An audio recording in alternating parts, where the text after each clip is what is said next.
บายดีมื้อนี้พาสาวสกอยมากินข้าวเปียกสบายดีสวัสดีเด้อก่อนสาวสกอยสิกลับสิขึ้นรถสิได้กลับบ้านแล้วพากันมากินข้าวเนาะก่อนเราสิขึ้นรถพาเรามากินข้าวก่อนเดี๋ยวเราเป็นกระซิวเป็นกระสิบจะเป็นกระซิวกินข้าวเปียกหมูกรอบเปียกเนาะเปียกลาวเด้อยังแซ่บท้องก่อนเด้อก่อนเดินทางขอกินข้าวกันแป๊บนึงแยกที่ร้านทำไมกับเราลงมาแยกร้ายงานกันเอาสองคนไปวันคุณละได้เยอะเลี้ยงลูกคู่กันได้คอยยืนกระดนน่ะคือบ่ให้คอยเนี่ยมาแจกกันเด้อ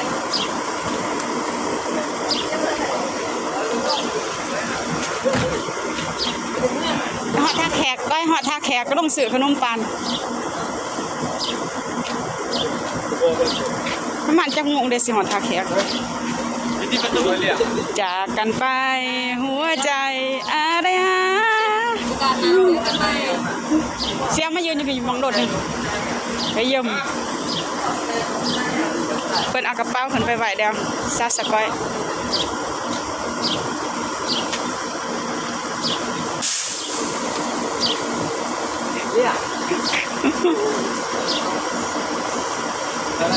โดยสาร VIP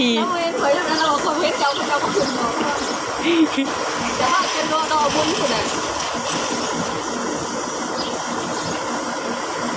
ซาสกอยรู้สึกแนวใดโดนเจนหอดเที่ยงคืนเนาะหอดเที่ยงคืนประมาณจักโมงเบาหอดท่าแขกโอ้3 โมง 10 โมงหอดท่าแขกแต่แน่ว่ามันสิบ่ฮอด10 โมงเพิ่นบ่สนับสมบูรณ์หอดแจ้งนี่จะว่าฮอดจักโมงก็ฮอดจักโมงนั่นแหละสำหรับว่าฮอดจะได้แบบมันจะเมื่อน่ะสำหรับว่าฮอดหั่นละ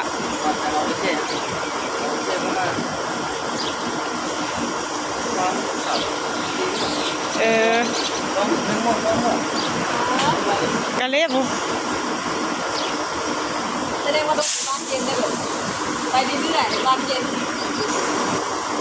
รถเมล์สายด่วน BMP ใจเด้อน้อย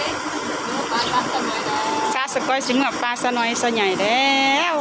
ก็ซุปเปอร์โดนเป็นตัวซุปเปอร์หล่อหมดน้ำซูเปอร์บ่นั่งทางเพื่อขอมาดูนะได้ดังหวังเดี๋ยวถ่ายอยู่เทิงโดดบรรยากาศอยู่เทิงโดดประมาณนี้แหละซาสกอยกดเกิดขึ้นอึ๊บซาสกอยสิเมื่อ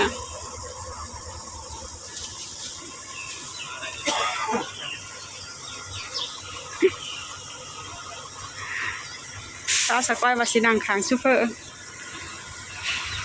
สิเอาตังค์ VIP มาให้ซาสกอยซาสกอยสิขึ้นรถแล้วบ๊ายบายเด้อเสียโอ้ยกูกินหนอดเสียเด้นี่กูเด้อเสียอย่าหายเด้ออยู่คนเดียวเด้อเมื่อนำกันรถคันสีแดงซาสกอยสิขึ้นเมื่อนำกันอยู่คนเดียวแล้วเล่นเดียว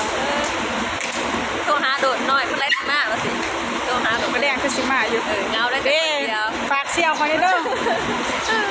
จะนั่งกับซุปเปอร์ดิเมาโดดฝากเสี่ยวเขาเนี่ยคนหนึ่งอุ้ยน้ำเป็นกระปุกขนาดวิ่งบายไปซาสกอยขึ้นรถแล้วเด้อเดินทางปลอดภัยเด้อเสี่ยวเด้อบ๊ายบายโอเคเสี่ยวไปแล้วเดินทางปลอดภัยเด้อเสี่ยว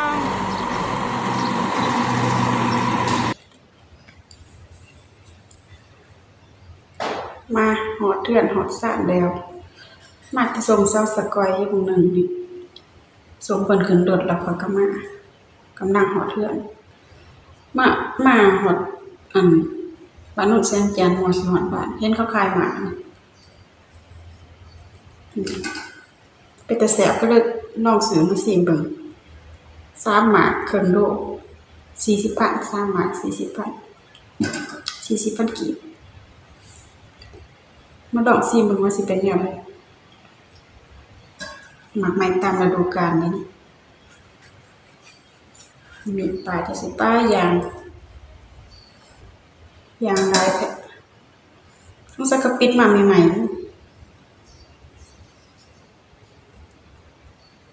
บ่มีหอดไหนมาคันนุ่ม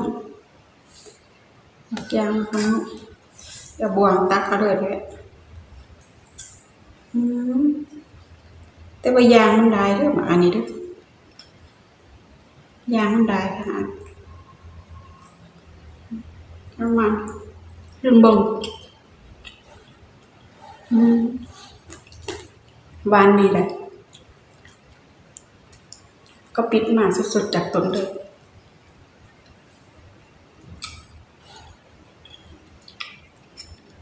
ไม่น้อยเดียวหนึ่ง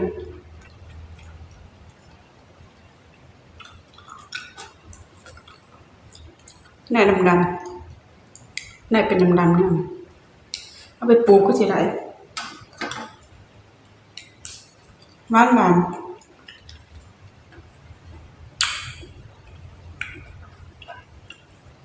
เสียบของเขาขั้นแมนยามฝนนี่มันอยากมีแม่ว่าท่านมีแม่เสียบเลยหวานสาวสกอยเมื่อปลาเดี๋ยวมันมีมัวเลยจะทำปลาได้เสร็จพอกันอีก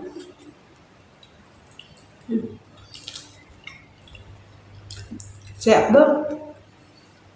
ไปไหนเคยกินเลยหมากอันนี้นะปีต่อเทื่อแล้วจะได้กิน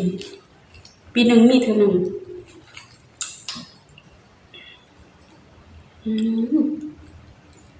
สีม่วง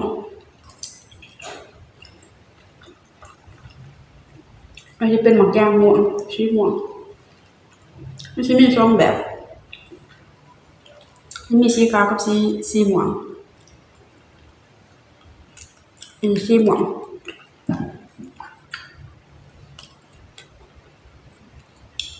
หวานเ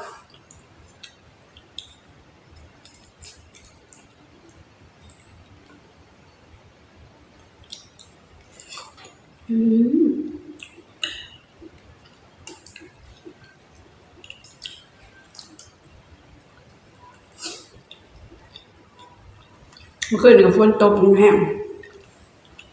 ต้องฝนต้องดมไฟกระดับ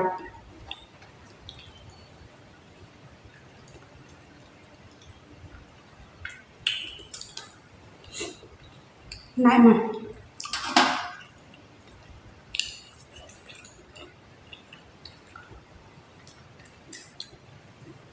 แต่ว่าหน่วยนี้มันอย่างพอท่านเด็กๆปานใดอันนี้ไม่ยังอยากแข็งๆสีไม่ยังอยากแข็งๆ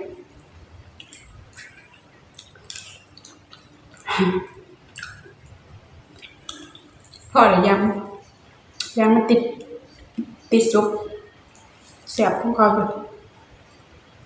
ปีละเถื่อปีหนึ่งมีเถื่อหนึ่งหมักยางแต่แบบตัวนี้สีโบสูหน่วยสีขาวด้วยหน่วยสีขาวมันจะมีแบบหนึ่งหน่วยขาวๆใส่ตัวนั้นเสียบแล้วทีนี้มันจะยางลายกว่าตัวนั้นอีกและพอปิดจิบก็เลิกกันนี้เด้อไปล้างมือก่อนเงี้ยวมือ